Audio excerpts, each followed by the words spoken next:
Yang ketiga, mengetahui bahwa Allah Maha mengetahui segala apa yang terlintas dalam hati. Itu maksudnya.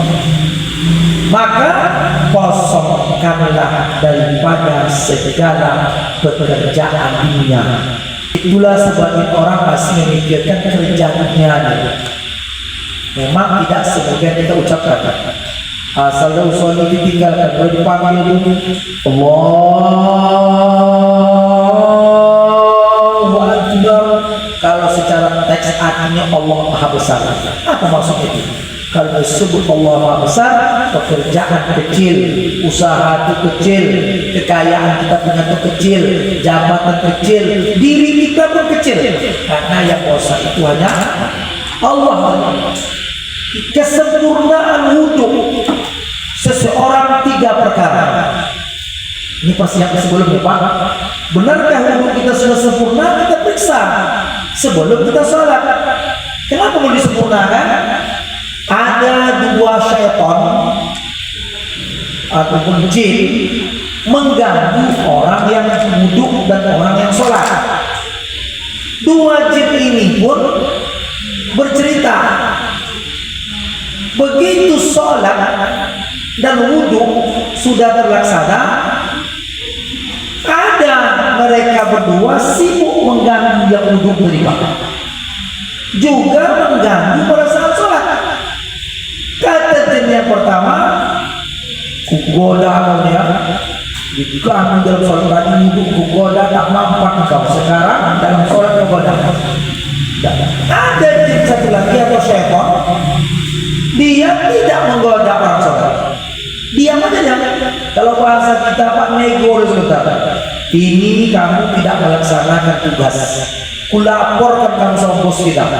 Kenapa kau tak ganggu dia sholat? Tenang aja lihat. Setelah orang sholat bercerita lah syaitan atau jin itu. Apa betul? Kenapa tak kau ganggu dia sholat? Engkau ganggu dia wudhu, kau tak berhasil. Makanya kau lanjutkan pekerjaan wudhu sholat supaya wudhunya berhasil, sholatnya gagal. Karena itu, sedangkan aku kata jin, sewaktu wudhu orang itu sudah salah wudhunya, sudah berhasil. Untuk apa aku ganggu dia sholat? Karena wudhu tidak sah, maka secara otomatis udah pasti sholatnya tidak sah, tak diterima. Itu makanya yang makruh-makruh pun jangan dikerjakan selama berwudu, termasuk berbicara atau tasbih. Berbicara, ada di mana tadi? Di ladang, wah, ini aku mujak saja, aku capek aja, aku meracun begini, bercerita. Atau tasbih. Tasbih, aku tahu tasbih itu apa? Sebelum membunyi-bunyi senang-senang. Kan ada orang bunyi-bunyi. Kadang sholat kan ada orang itu. Pas waktu sujud kedua, ya mau bangun, Allah, bunyi-bunyi. Jangan lakukan itu.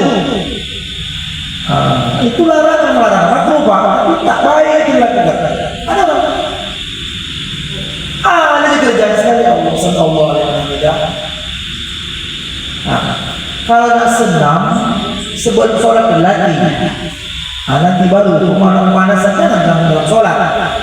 Nah, kalau begitu kita belajar kesempurnaan wudhu seorang dengan 3 perkara. Yang pertama, suci hati daripada khianat, hasad dan dengki, dan rasa permusuhan, kebencian terhadap orang lain. Karena kita mau mensucikan diri kita, jangan membuat dendam walaupun ada marah seorang. Pas di wudhu pun jangan dibawa marah. Udahlah, urus itu nanti. Kalau ada marah, saat wudhu jangan bawa rasa marah, rasa dengki, dendam sama orang. Kan ada orang memang sholat orangnya. Selesai bekerja, aku membuat orang ini dia, tapi dibawa wudhu. Kalaupun marah, harus tak wudhu. Karena wudhu itu kan bisa menetralkan amarah. Karena marah itu syaitan dari api, syaitan dari api, maka berwudhulah untuk menghilangkan dendam dan amarah itu, memadamkan amarah. Makanya sucikan hati daripada khianat. Dengan cara apa Pak? Itu istighfar, udahlah aku mau sholat, aku tinggalkan urusan ini, tak kubawa ini dan kehilangan ini, permusuhan yang marah sama dia, nah sholat bersihkan ini. Satu. Yang kedua, suci badan daripada dosa. Untuk itu bukan hanya cuci muka. Kita berharap dengan mencuci muka ini, maka muka ini tidak diserbu api neraka. Kita cuci tangan kanan ya Pak ya, maka yang ngomong kita harap hati dalam hati ini, mudahkanlah tangan kita terima catat sama baik. Semuanya bisa begitu kan? Kalau kita basuh telinga dengan harapan telinga kita ini senang mendengar yang baik-baik seperti kajian. Nah, telinga kiri jangan suka mendengar yang buruk-buruk. Kalau langkah kaki dengan harapan cuci kaki ini mudah, kaki melangkah yang elok-elok baik-baik saja. Kaki ini mudah menikah suatu mustaqim. Nah, tidak dihafal itu Pak. Tapi saat itu kita sedang khusyuk dengan wudhu. Bukan khusyuk dalam sholat, khusyuk dalam wudhu dulu. Maka jangan lama-lama masuk. Cukup umur mencuci mulut disiwak namanya dengan harapan lidah ya Allah, janganlah cakap-cakap yang tak baik, jangan melibah, fitnah, mengumpat. Kita tidak fus Pak, kita peduli dengan itu. Kalau mau sempurna maka dia bilang tidak sah Pak, kesempurnaan.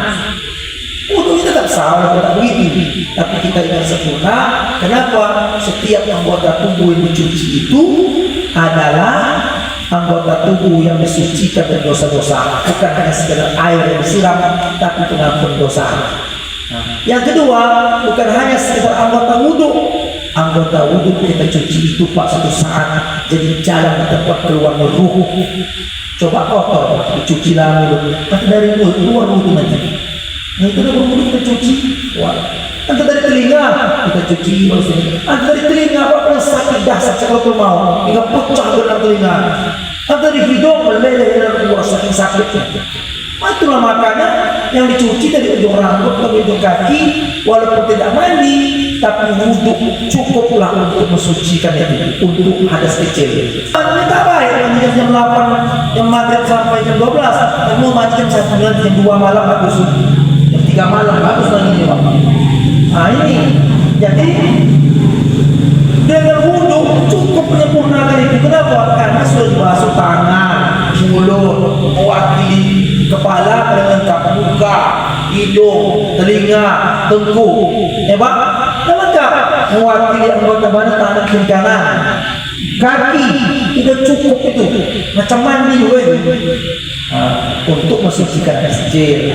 Maka itulah tadi alangkah indah yang memiliki bila sempurna, suci badan daripada dosa.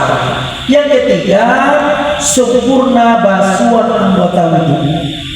Ada yang nanya, bagaimana dikatakan wudhu yang sempurna itu?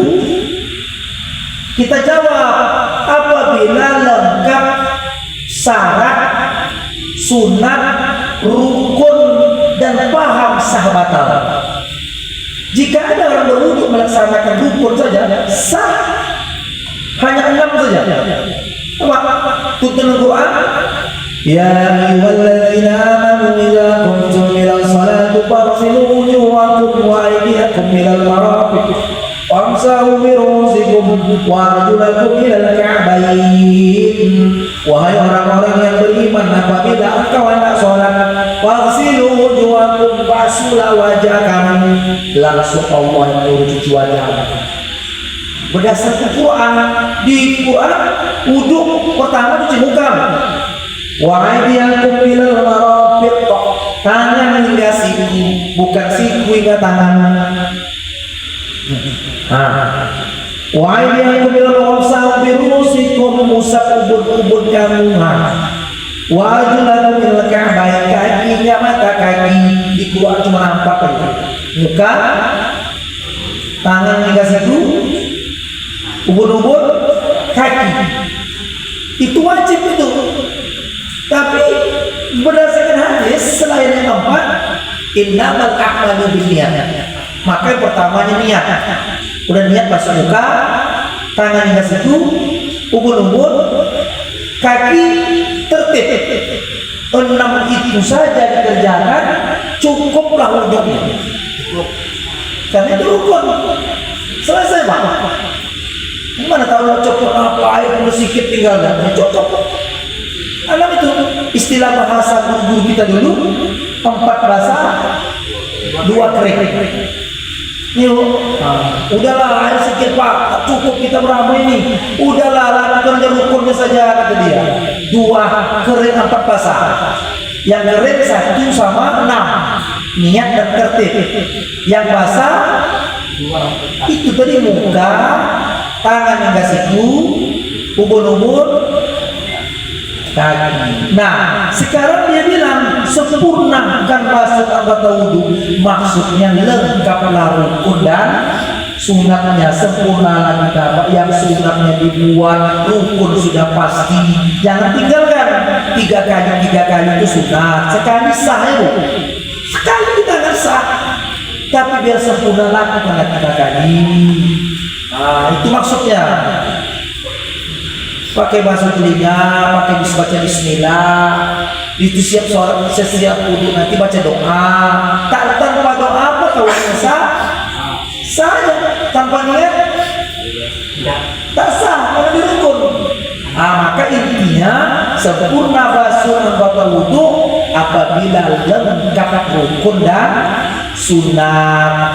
Lengkaplah, jangan cepat aja Pak, tak apa-apa lah. Kita pas wudhu baru cuci mulut, bukan orang takbir Allahu Akbar, tak apa-apa Pak, kita masih asal wudhu sempurna. Daripada mengejar imam itu sementara kita tak beres wudhunya, tertawa setan. Bagus setan. Iya, maka kerjakan wudhu kamu cepat, kaki tanganmu tak basah. Iya, sholat juga kita Pak. Kalau sempurna wudhu, kalau mau mengerti kesempurnaan wudhu dalam 3 perkara itu, suci hati daripada khianat dan dengki dan permusuhan, suci badan daripada dosa, sempurna basuh anggota wudhu. Dan yang berikutnya, kesempurnaan pakaian. Kesempurnaan pakaian 3 perkara. Kok 3? Di kitab As-Sholah Pak, sama isi sama ini ada dituliskannya apa kata dia, perkara tentang sholat itu 12.000 perkara harus sempurna. Maka ulama menyimpulkan menjadi 12 macam. Nah, coba kalau kita udah 12.000 itu Pak, 12 tahun lebih, ini disempurnakan dengan 3 supaya boleh diingat, supaya kita mudah mengamalkan. Apa itu kesempurnaan pakaian dengan 3 perkara? Pertama, daripada harta yang halal. Yang kedua, suci daripada najis. Ini sudah pasti Pak. Apalagi suci badan, pakaian, dan tempat. Itu dipikir sudah dijelaskan ini. Yang ketiga, muwafaqah dengan sunnah Nabi SAW. Bagaimana muwafaqah sunnah Nabi? Di sini kitab tidak dijelaskan, tapi di kitab As-Sholah ada Pak. Yang muwafaqah sunnah Nabi itu pertama pada pakaian dan kelengkapannya. Kalau laki-laki, ini apa aja? Pakai serban, pakai selendang, kalau perlu lagi pakai jubah, pakai celana dan 2 lapis bajunya. Kalau sukar mencontoh Rasulullah yang nampak ada lagi, tengok saja pakai para habaib itu. Bolehkah kita pakai begitu? Boleh bagus. Ada pertanyaan itu kan? Boleh karena pakai sorban kami keturun Nabi. Nabi juga Pak lebih adab. Bukan keturun apa habaib.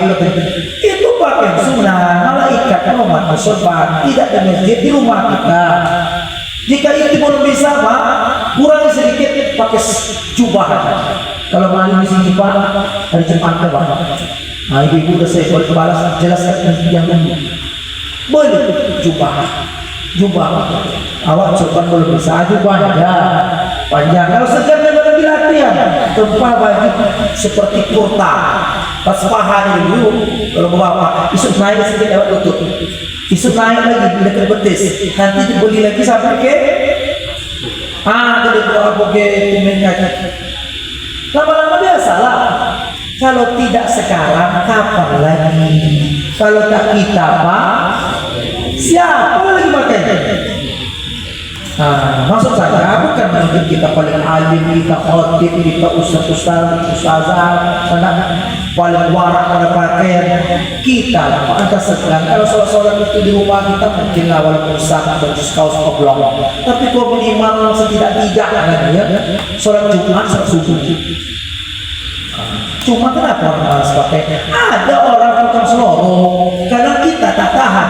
Di sini tak ada dagangan. Ada orang masjid seperti jubah kita. Kalau kita udah sedang selorong, ya Pak. Apa kita dipanggil? Kenapa Pak? Keluarga berapa betul? Sini tak ada. Kita pakai lah lagi. Dia orang nggak pakai.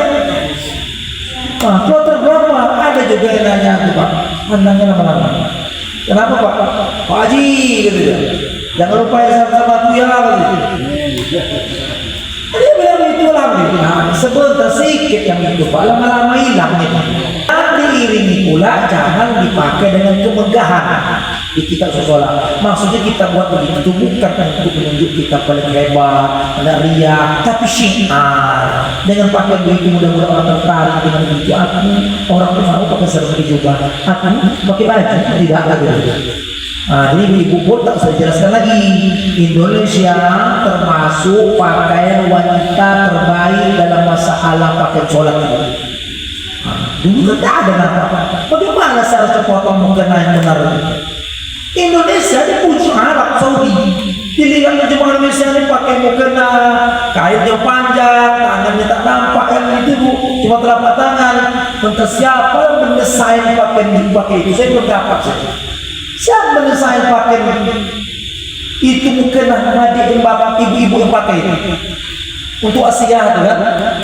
Tertutup yang dikatakan Nabi itu kecuali bukan telapak tangan. Bukan yang madi yang kita itulah yang paling lengkap soalnya. Minggu pakai selama hari ini, Masya Allah, maka tak dijelaskan lagi. Yang penting tadi muafakat Rasulullah Nabi. Kenapa dijelaskan ibu? Kan tak ada situ Pak Ustaz. Nabi itu kan laki-laki. Tahu kan jangan pakai serban juga.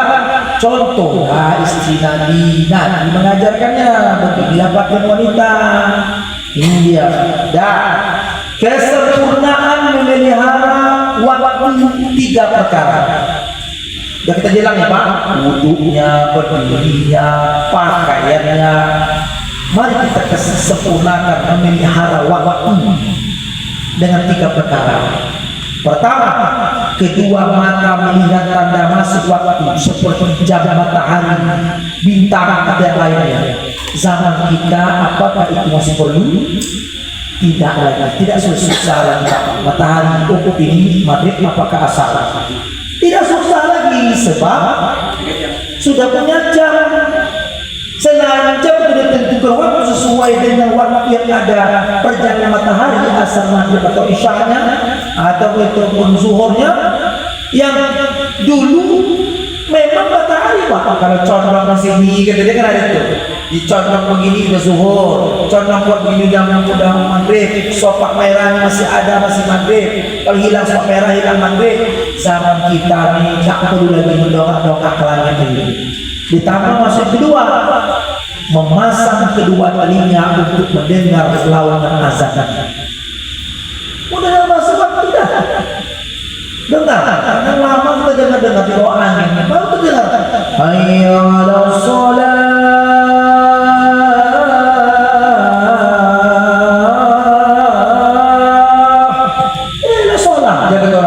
Rukunya tadi tak pernah awak sibuk, telinga kita tak terpasang tadi.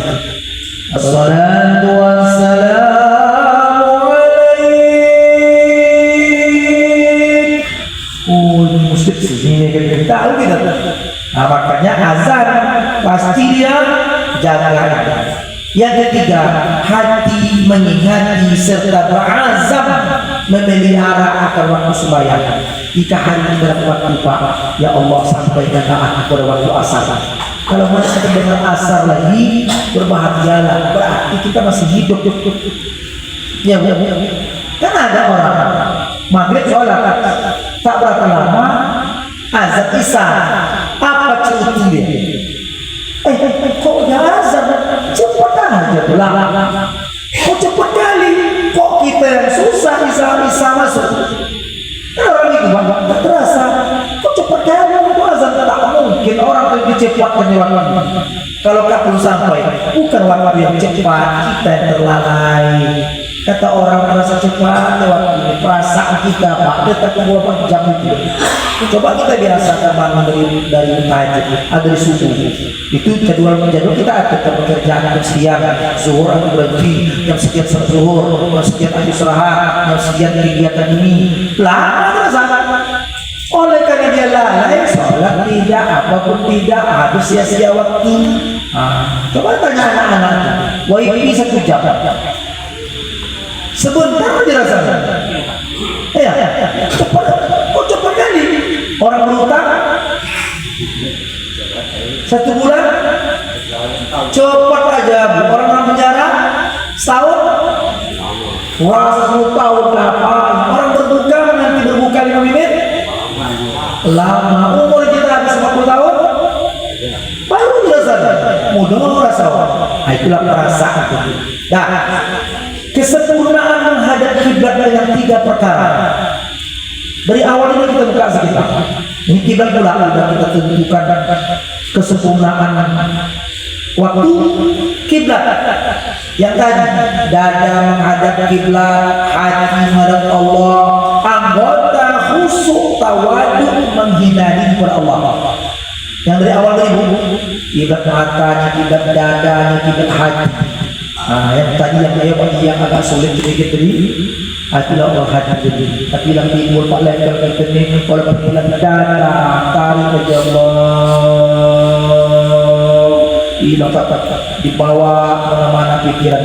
Aku tak bisa sholat Pak Ustaz, kenapa? Pikiran kemana-mana, tak terima sholat. Lebih baik pikir kemana-mana tapi tetap sholat daripada kemana-mana tapi tak sholat. Mudah-mudahan paham sama Allah, kita dapat nilai terbaik dengan khusyuknya kita. Walaupun selama hari kadang-kadang khusyuk juga, tidak-tidaknya khusyuk kasar. Tapi kita tetap usaha Pak mencapai itu. Kita ingin khusyuk tetap ingin sama kita. Tetapi yang mahal bukan mendapat khusyuk, perjuangan kita untuk bisa khusyuk. Soal dapat tidak kurnia Allah ini. Kita ingin betul sholat enak aja. Allahu Akbar. Allah baca tetap jalan, fi'li tetap bergerak, kaum berkata tetap dibaca, tetap zikir, enak. Tapi begitulah macam-macam hal yang akan menggelisahkan dan merosakkan jiwa kita, ruh kita untuk tidak khusyuk, datang syaitan, datang dunia, hawa nafsu, begitulah. Tapi ilmu tadi siapkanlah. Kemudian kesempurnaan niat. Dah soal kita ni kan? Okey, dah. Kesempurnaan niat dengan 3 perkara. Pertama, niat muktabar pada syarat. Niat muktabar pada syarat. Maksudnya, bagaimana ketentuan hukum syariat tentang niat? Qasad, ta'arab, ta'yinis. Bahwa niat kita dalam usul itu, usulnya Pak, sengaja sholat, nama sholatnya kita tahu, sholat itu fardu apakah sunat, nama sholatnya apa, zuhur ke asarnya, sudah tersusun di dalam lapas usul. Isinya qasad, ta'arab, ta'yin. Yang kedua, ikhlas. Selain niat tadi, ikhlas, bahwa kita sholat tidak dikarenakan oleh siapapun kecuali karena Allah. Pak, ya udah sholat, aku Pak Ustaz dulu aku tak ikhlas sholat, sekarang udah ikhlas. Dulu kenapa kata ikhlas? Aku tinggal mertua, sedang aku tak sholat. Jadi sholatnya lil mertua. Bapak udah sholat, udah. Aku Ustaz sejak menikah anak aku bisa masuk bulan, menantu aku sholat lagi. Kenapa? Sedang aku ajarnya pula menantu ini gitu. Lil menantu. Bapak sholat sudah, kenapa sholat? Kalau sholat kamu nggak baca gitu. Sehat badan. Lil nikmat.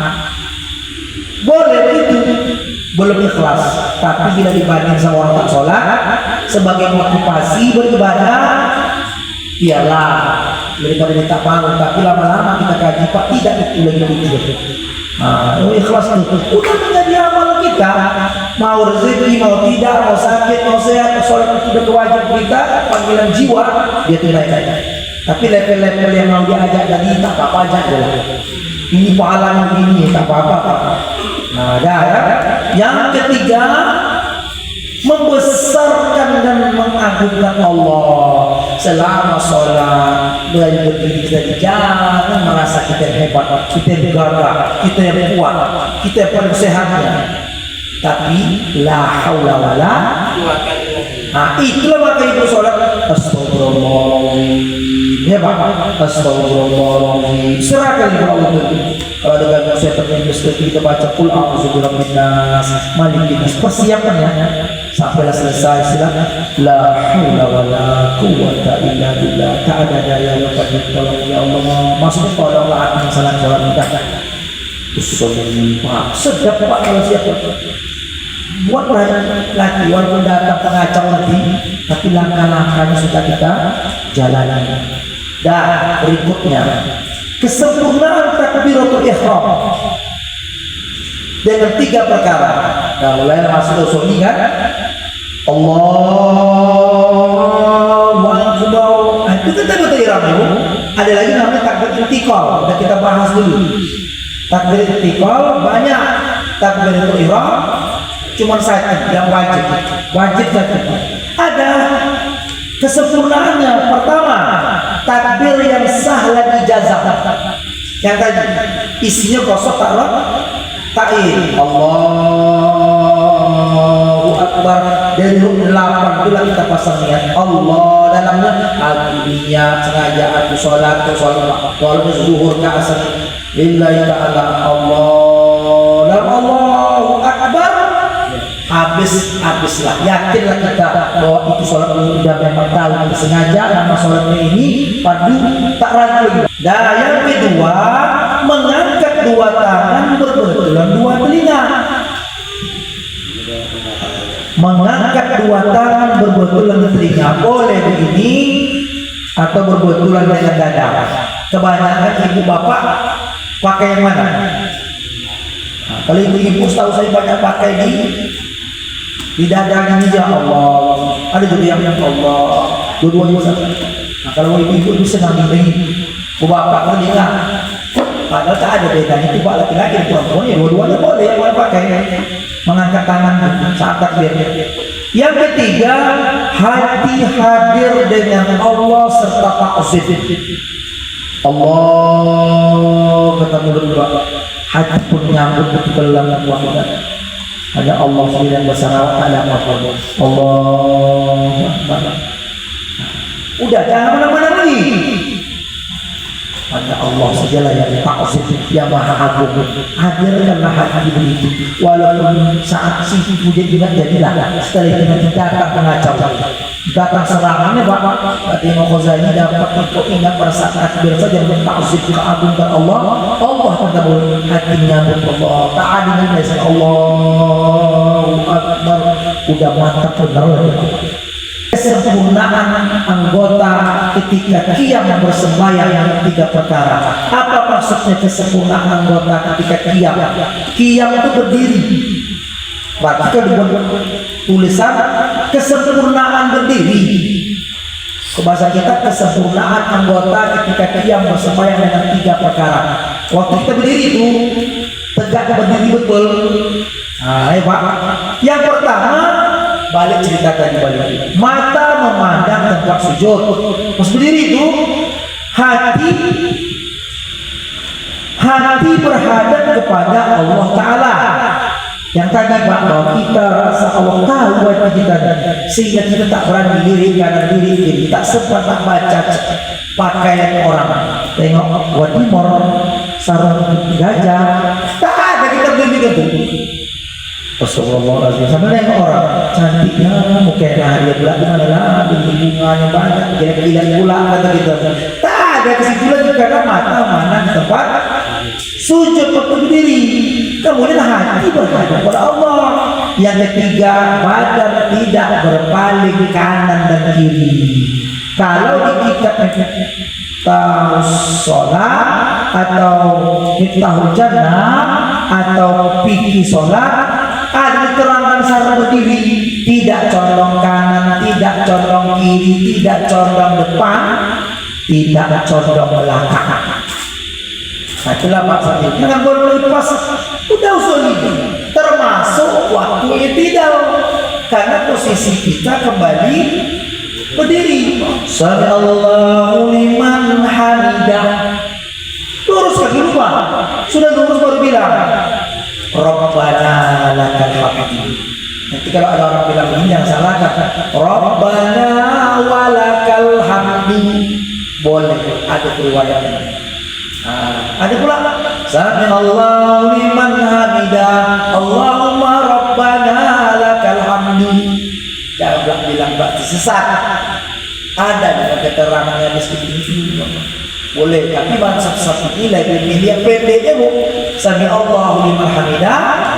Rabbana lakal hamd. Tidak Allahumma Rabbana, tidak walakal. Itu yang paling pendek. Rabbana lakal hamd. Sama, ini tetap sama dengan Sarawati.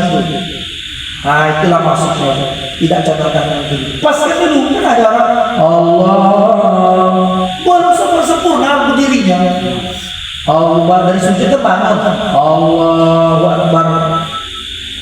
Nah, udah luruskan dulu. Sami Allah. Sami Allahu liman hamidah. Jangan sami Allahu liman hamidah. Udah lurus Pak. Termasuk kunut. Kunut itu sempurna kan berdiri baru kunut. Ada orang sami Allah liman hamidah. Allahumma inni fiman hadayat. Waktu bilang Allah itu posisi dia masih bengkok. Seharusnya paskan dulu sami Allah liman hamidah. Rabbana lakal hamdu fis samawati wal ardi wa ma barulah Allahumma hdini fiman hadayat. Nah, ini maksud kesempurnaan dulu Pak. Dah kita tutup ini. Nanti kita sambung kembali Pak supaya jangan bingung banyak kali ya. Kesempurnaan bacaan dengan 3 perkara. Bacaan itu ada kalanya pakai entah ayat dan sunat, ada ayat-ayat itu surah. Pokoknya bacaan lah. Berarti qauli, ya, qauli, kesempurnaan bacaan 3 perkara. Pertama, bacaan yang sah dengan tartil. Bacaan yang sah dengan tartil dan ketiadaan lahan. Bagaimana tartil Pak? Jangan terlalu cepat kali, jangan terlambat kali. Agak cepat boleh. Boleh. Bismillahirrahmanirrahim. Alhamdulillahirabbil alamin arrahmanirrahim maliki yaumiddin. Yang salah mana? Yang viral 7 menit 7 detik. Sunnah. Bismillahirrahmanirrahim. Bisa disolat. Wah, tak sedar bilang amin itu. Sebias kalau macam itu. Sebias orang belajar apa bisa kita ada benarnya. Waduh ada dua orang di sana yang ada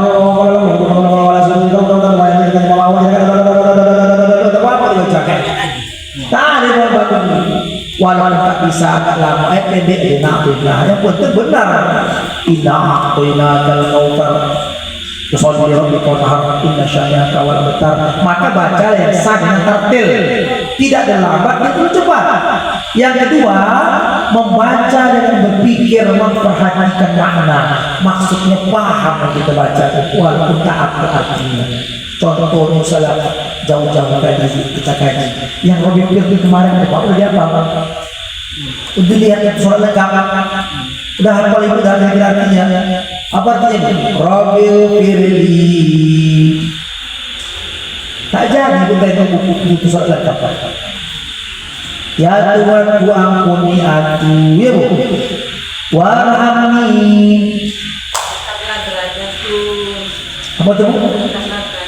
Sayangi aku, barulah wajibuni, tutuplah aib-aibku, baru yang tadi warfa'ni, angkat derajatku, warzuqni, berilah aku rezeki, wahdini, hidayah, beri aku petunjuk, wa'afini, afiat, sehatkan aku, wa'fu anni, maafkanlah kesalahanku. 8 kata penuh makna, walaupun tak tahu arti semua. Mengerti kita baca, maknanya sudah latihan cepat atau lambat. Ya bagus. Jangan bacanya seperti Angkel Muti. Jadi, kau kenal Angkel Muti? Siapa? Itu yang jual Lestari, yang buat ABC itu ada yang tar. Anak-anak itu tepatnya. Kenapa? Cepatnya. Pergi beli orang dia benar ngerti bacaan bagaimana, makanya bacaan tadi paham bahwa kita tahu mungkin tentang Quran. Subhanallah ini memuji Allah, ingat ya Allah yang maha suci Allah, maka enak ya salat keluar rakaat. Berlatihlah, nggak perlu kesabaran ya, dan memperhatikan makna. Itu dia yang kita jelaskan tadi. Pikir bukan sekedar baca, paham, tahu arti, paham arti bacaan Allahu Akbar, tahu arti yang besar, paham arti ini bu. Subhanallah wa bihamdihi. Yang ketiga, amalkan apa yang kita baca. Baru sempurna apa pekerjaan. Apa contoh amal kita baca? Apa contohnya? Umpamanya Fatihah. Bismillahirrahmanirrahim. Dengan nama Allah pengasih penyayang, Ar-Rahmanir-Rahim, pengasih penyayang. Alhamdulillahirabbil alamin. Yang segala puji bagi Allah, segala puji bagi Allah semesta alam. Ar-Rahmanir-Rahim, disebut asma Allah, pengasih penyayang. Allah itu pengasih penyayang, maka kita pun pengasih penyayang juga lah. Itulah maksud itu mengamalkannya. Bukan nanti baca, kita baca, kita puji subhanallah, kita puji Allah dalam sholat. Di luar sholat kita dia sholat tasbih, subhanallah. Dalam sholat Allah besar. Di luar sholat kita agungkan juga Allah, bukan dalam sholat dia. Assalamualaikum warahmatullahi wabarakatuh. Selamat di luar sholat, selamatlah orang dari omongan kita, dari tangan kita, dari perbuatan tak baik kita. Assalamualaikum warahmatullahi wabarakatuh. Segala kehidupan selamat, itulah mengamalkan. Maka orang yang sholat dalam Quran disebut inna sholata anil fahsya wal munkar. Sholat itu mencegah perbuatan keji munkar, jangan akan merusak orang lain. Diri dia sendiri pun tidak mau diajak munkar dan maksiat. Kenapa? Terjaga berkah kesempurnaan sholatnya. Wallahu a'lam bishawab. Atur nanti kita sempurnakan kaji ini sampailah selesai kerukunnya. Ingatkan saya karena kita baru sampai kepada kesempurnaan bacaan dalam hal tiga perkara. Nanti bila masa kita lanjutkan Bapak Ibu, kesempurnaan ruku, kesempurnaan sujud, kesempurnaan duduk, sampailah salam. Bisa selesai malamnya Pak jam 1. Kalau dibaca saja bisa, tapi perlu keterangan. Insyaallah selamat beramal. Harapan doa semoga Allah terima segala amal-amal baik kita, terutama amal sholat ibadah yang terbaik kita, yang telah hal yang paling pertama diperiksa dari kiamat nanti. Kalau baik sholat, baik semua. Kalau buruk sholat, yang bermasalah atau yang lain, dan termasuk yang agama sekaligus amal harian yang kita lakukan dalam bentuk sholat adalah sholat fardu. Ada kalanya amalan itu sebulan 4 kali. Tetap juga wajib bagi laki-laki, itulah Jumat. Ada kalanya setahun 2 kali. Itulah sholat Idul Fitri Idul Adha. Ada kalanya setahun 30 hari. Puasa Ramadan. Ada kalanya seumur hidup sekali aja. Yang wajib haji, ada akikah semuanya sekali saja. Itulah terakhirnya. Tapi sholat hatta yang tinggal yakin sampai datang pada yakin matilah kita baru selesai. Itulah Bapak Ibu Allah. Kalau begitu amal hari inilah yang perlu kita sempurnakan sebaiknya. Semoga Allah jadikan kita termasuk orang-orang yang paham dan mengamalkannya. Amin. Ya Rabbal Alamin. Ila liqa ma'assalam.